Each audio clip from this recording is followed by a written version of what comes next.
Direct instruction model. The direct instruction model is a teacher-centered, highly structured teaching method where the teacher clearly presents the lesson, models the skill, check for understanding, provide guided practice, and allow students to do independent practices. It focuses on explicit teaching, step-by-step demonstration, and mastery of learning objectives. Direct instruction is effective for special education students with diverse learning needs because it incorporates specific strategies tailored to support their learning process. These strategies include first, clear explanations, consistent routines, sequence tasks, repetition, frequent checks, and also corrective feedback. Now, first on the list is clear, explicit explanation. Now, for this, it provides straightforward and ambiguous explanation. So, why it works? Students with learning disabilities often struggle with abstract concepts, right? So, in this, clear, explicit explanation remove ambiguity, making the material more accessible. So we have the next one, which is the second one, consistent routines. So for this, establishing and maintaining predictable patterns in the classroom. So why it works in the special education? So for this, consistent routines reduces anxiety and cognitive load. Now students know what to expect, which allows them to focus more on the learning rather than in navigating the environment. The third one, so we have small sequence learning task. Now for this, breaking down complex tasks into smaller manageable steps arranged in a logical order. So why it works in special education? So for this, sequencing helps students build skills incrementally. Small tasks prevent overwhelm and provide frequent opportunities for success, reinforcing learning for the students. Now, we have the fourth one, which is opportunities for repetition. Now, for this, providing multiple chances to practice and review new skills or information. So, why it works in special education? So, for this, repetition reinforces memory and builds fluency. Students with learning needs specifically often require more practice to master concepts, which is this is relevant for them. So the fifth one, we have frequent checking of understanding. So for this, regularly assessing students' comprehension through questioning, quizzes, or even other methods. So why it works in direct instruction for special education. So frequent checks allows teachers to identify and address misunderstandings promptly. It ensures students are not building on a shaky foundation. Now, we have the last one, which is the corrective feedback. So for corrective feedback, providing specific and timely feedback to correct errors and reinforce correct responses. So why it works in special education? So corrective feedback helps students understand their mistakes and learn from them. It should be constructive and focused on improvement for the students. Application of direct instruction in teaching humanities, arts, and social sciences or HAS.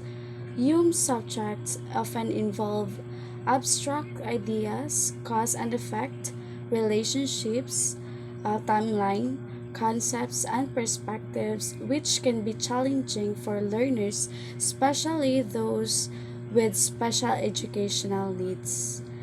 Abstract ideas. Abstract ideas is ideas that are not concrete and require thinking or interpretation. For example, teaching freedom using a simple scenario, which like choosing a snack. So they have a freedom to choose a snack. Then next we have cause and effect relationship. Connects between events where one event leads to another.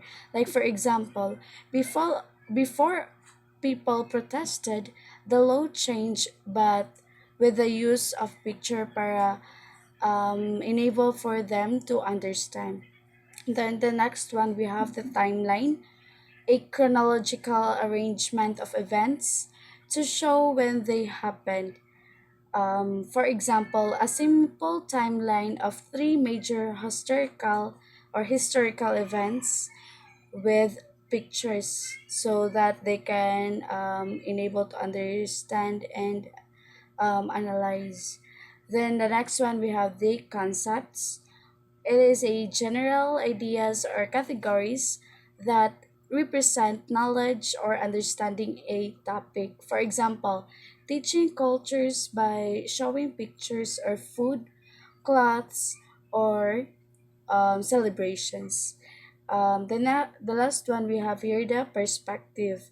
So it is a different ways of looking at or interpreting an idea, event, or situation. Like, for example, a farmer sees rain as good, but a traveler sees rain as a problem. Good day, everyone. This is Tayashane Abrion Aninian, and today we will continue the discussion about application of direct instruction in teaching humanities, arts, and social sciences, or HAS. So, as what Mira have said, teaching HAS often involves abstract ideas, cause and effect relationships, timelines, concepts, and perspectives, which can be challenging for learners, especially for learners with special educational needs. This is where the direct instruction model becomes effective. So, when we say direct instruction model, it breaks big, complicated topics into clear and manageable steps.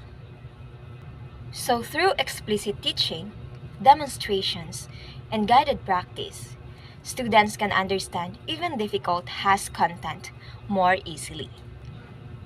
So these are some of the ways in teaching HAS using direct instruction. Now let's talk about explicit teaching. So when we say explicit teaching, the teacher clearly explains what students are expected to learn, using step-by-step instructions and clear language. One example is teaching the concept of democracy by first defining it in simple words, then explaining how citizens vote, and finally showing examples in the classroom or community. So, in this way, students understand the content because they know what is being taught and what is expected. And next, we have demonstrations. So, when you say demonstrations, the teacher models or shows how to do a task or apply a concept so students can see it in action before trying it themselves. Example of this is modeling how to compare different cultural perspectives with examples. So in this way, students can see how to approach tasks correctly, which makes abstract or complex content easier to grasp. And lastly, we have guided practice. So in here, students try to skill or concept themselves while the teacher provides support, feedback, and prompts. So one example of this is when a student work on creating a small timeline of local history with teacher checking each step. So through this, students internalize the skill or concept, building confidence and mastery before doing tasks independently. In summary, explicit teaching, demonstration, and guided practice are key components of the direct instruction model. These steps help break down complex HAS concepts into simple and manageable parts, allowing the students, especially for those with diverse learning needs, to understand and master challenging topics more effectively. That would be all, and thank you so much. So this is how the direct instruction model works in the classroom setting. So first you have daily review. So daily review allows you to check your students' current understanding or previous knowledge about the lessons that you have taught to them. So by enabling to have a daily review or a track if they have learned something from the previous lesson. It allows you to think if you are going to proceed to another lesson or not. So next is that we have the clear statement of the objectives. So students are told what they will learn. So you need to set the clear objectives of what you are going to set for your learners to learn in your class every day or within the week. So it allows them to have a guide or also for you to have a guide on what are the things that you really need to let them learn. Next is the teacher modeling. So this uses an I do approach. So I do and you watch. So as a teacher, you need to be the set or the model for your learners so that they will also have a guide in and how they're going to do the lessons or how are they going to demonstrate the task that they are given. So you as a teacher demonstrate the lecture slowly and clearly That will also align with the capabilities and abilities of your students. So next is we have teacher modeling or the I do and you watch approach. So the teacher demonstrates the concept slowly and clearly. So in this part in the direct instruction model is that you as a teacher you need to be the set or you need to be the model for your learners so they will be able to also imitate what you have taught to them. So for example, if you're going to teach what are the parts of the plants and you're going to show them on how to put the exact parts of the plant in the worksheet that you have given. And so by that, they will be able to see how you are going or how the lessons work together. So, and they will also know on where to put the exact parts of the plants as you show them. So as a teacher, you need to show first to your students and how the things or the lessons work before you are going to give them the exact worksheet that they're going to do individually. So you need to ensure that your lesson is according to the pacing of your children and according also to their abilities or current capabilities that they are in. So you need to be in slow pace that they can actually follow you and also aligns or cope up with what you have shown to them. So that's for the teaching modeling. Next is we have the guided practice or the we do approach. So this requires you as a teacher and also your students to work together to achieve a task. So you as a teacher, you will guide your learners or scaffold them during the activity and how they should do this and that so that they will be also guided throughout the activity given. So the students practice with the teacher's support. So for example, we refer it again to this to the sample of you're going to teach them the parts of the plant. So you are giving them worksheets with how are the parts of the plants being arranged and you're going to scaffold them if they are struggling or having troubles with identifying the parts of the plant. So through that, they will also feel that they are not left behind and their confidence in achieving the task will also increase. So that's your role as a teacher during the guided practice. So you need to ensure that all of your learners, when they are going to make mistakes, it's also appropriate for you to give them corrections. But corrections in a way that they will be motivated to do their best again in achieving the task and not in a way that they will be offended or their confidence level in achieving the task will become low. So the next is the independent practice, so which is the you do and I watch approach.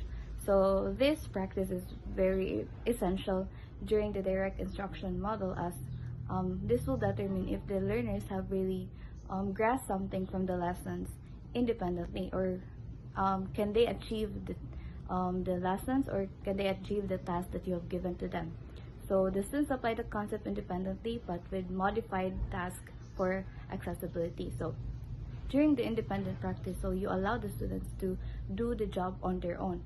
So you give them worksheets. So during your modeling practice, during your guided practice, if they have learned something from that and that they're going to apply it during their independent practice or doing the task alone, you can see there if they have learned something or if they can achieve the task that you have given to them. So through that, you will also determine if the learner still struggles to do the task independently or they need another set of activities in which they can achieve. So through that, you need to ensure that also your assessment or your task or activities that you have given to them is aligned with their capabilities or their needs. Because if that does not align with their situation, that the learners will really struggle when achieving the task. So the last is assessment and feedback. So direct instruction includes quick checks for understanding after each step. So also you need to have frequent checks if your students have really learned something from your lesson. Is either you're going to ask them a short responses or short oral responses according or related to the lessons that you have taught to them, so that you will be able to know is if they still struggle with some aspects of the lessons that you have taught to them. So that's also important, and also giving direct feedback for your learners, so that you will also critique their work, or also they will reflect on the behaviors or their current standing in the classroom setting, and they will be also be able to have a reflections on themselves and how are they going to improve inside the classroom. Good day. I am Rochelle Solido Ibero, and in this moment, I will be continuing the discussion about the direct instruction model. So specifically, I will be discussing the benefits of using the direct instruction model in subject humanities and social sciences. So first, the benefit is that it reduces cognitive load. So the direct instruction reduces cognitive load, especially for learners with disabilities who easily feel overwhelmed. Say for example, we have a learner with ADHD, and we will be discussing him lessons about community helpers. So to support him and give him a direct instruction or applying the direct instruction model, we will break the content or the lesson into a short sentences, and we will be pairing it with pictures. Say for example, we will be showing him or her a teacher that helps students learn. So while showing him picture, we will also giving him information or one sentence at a time. So if we will be saying a teacher helps students learn, we will also be showing him picture of showing that the teacher is helping a student learn. And also another example, if we want our learners to know that nurses takes care of sick people, then we will be also showing him pictures that shows the teacher that nurses takes care of sick people. So we will be presenting one sentence and also one picture at a time. So with this, or with the use of direct instruction, it could help him process the lessons slowly and prevents frustration, because the information is simpler and divided into steps. Surely he would stay engaged and performs better during activities or discussion. Another benefit is that it improves comprehensive of abstract concepts. So the direct instruction helps those learners, especially learners with disability, or learners with special needs education, it would help them understand abstracts or complicated topics in subject humanities, arts, and social sciences by connecting ideas to real life experiences. Say, for example, we will be having social science class.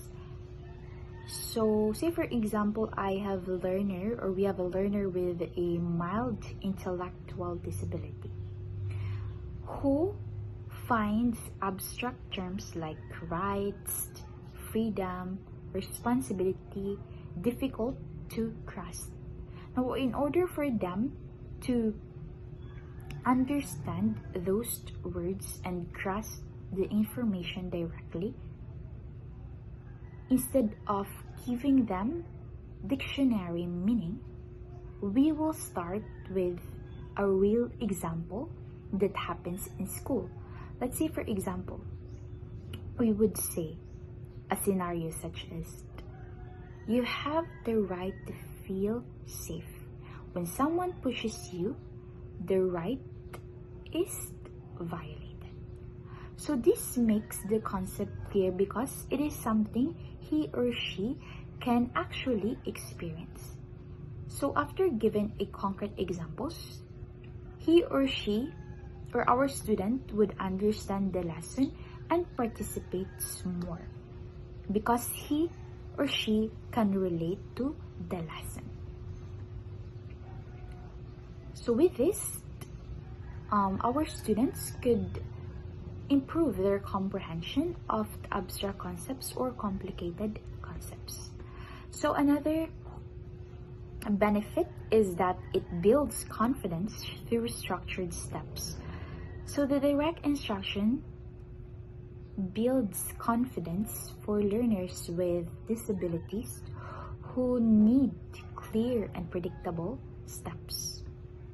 So for example, we are supporting a learner with ASD or autism spectrum disorder who gets anxious when asked to write independently. So if we are teaching him a lesson or her a lesson in humanities, arts, and social sciences, we would give him a task on writing a simple opinion sentence. So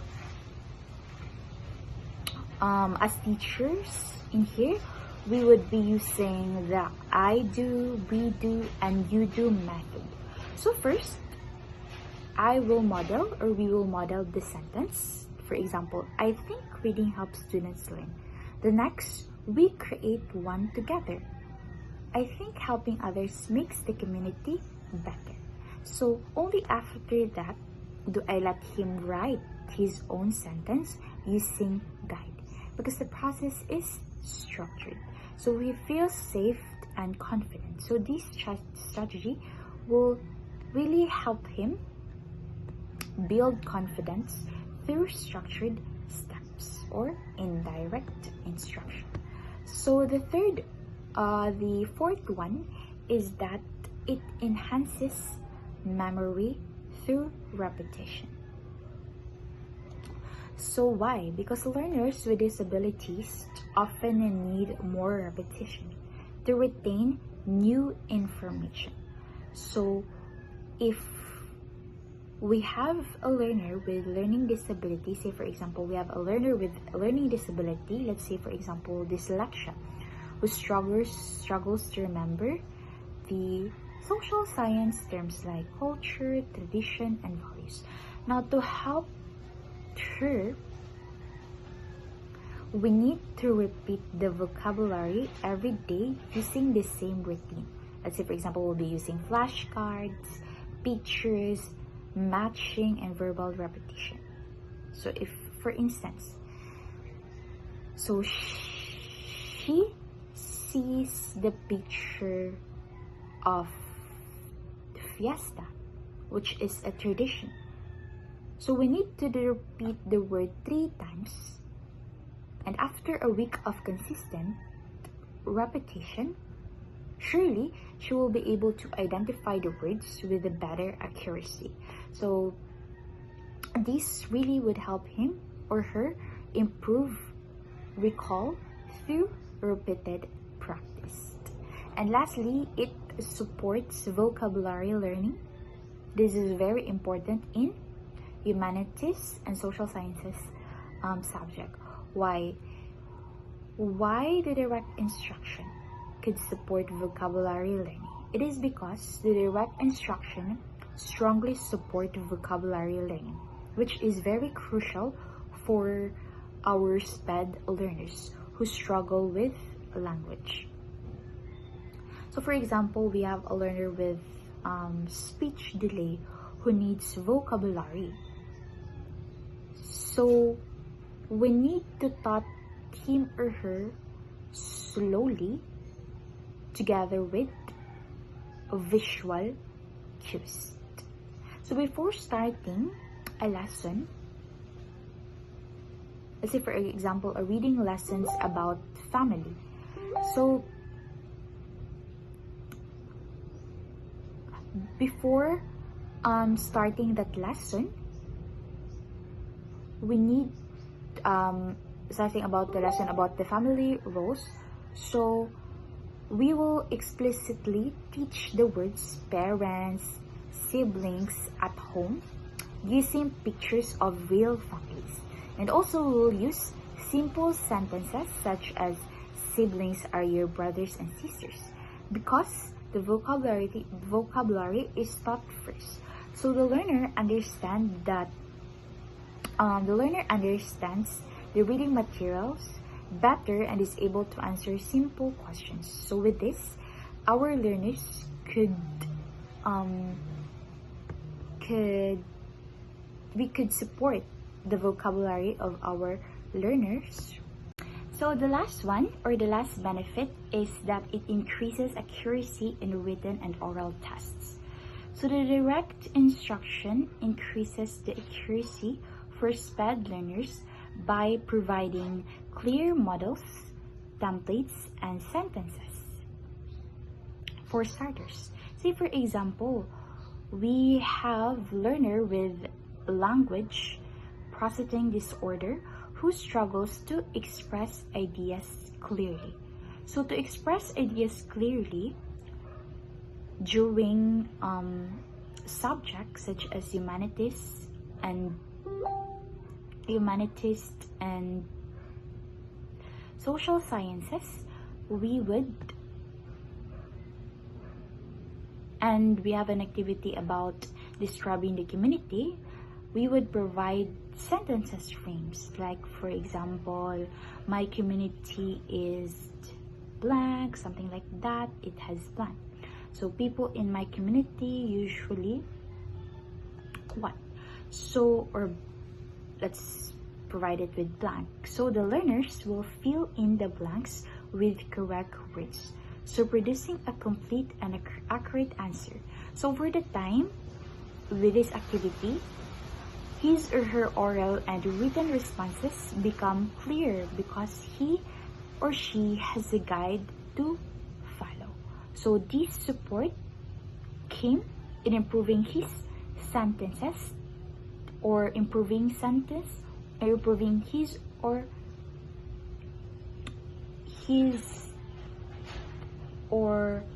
her sentence accuracy with the prompts.